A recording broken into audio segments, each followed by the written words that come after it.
সেদিন ছিল আমার এই সিজনের প্রথম বিয়েবাড়ির নিমন্ত্রণ। তবে এটা ছিল রিসেপশনের অনুষ্ঠান।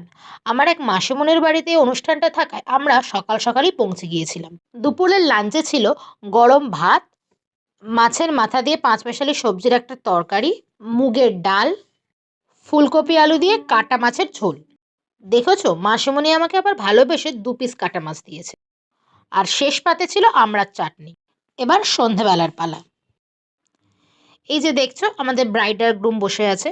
স্টার্টারে ছিল ফুচকা, চিকেন পকোড়া আর কফি।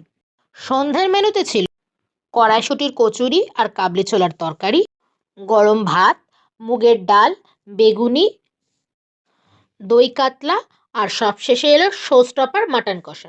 আর শেষ পাতে ছিল চাটনি, পাঁপড়, রসগোল্লা, সন্দেশ। আর ছিল ম্যান্ডেটারি হাজমোলা জলের বোতল। আর এই লাস্টে আইসক্রিমটা হাতে নিয়ে আমি বাড়ির দিকে হাঁটা দিলাম। এই সিজনে তোমাদের কার কটা বিয়ে বাড়ির নিমন্ত্রণ পড়লো আমাকে জানাতে ভুলো না।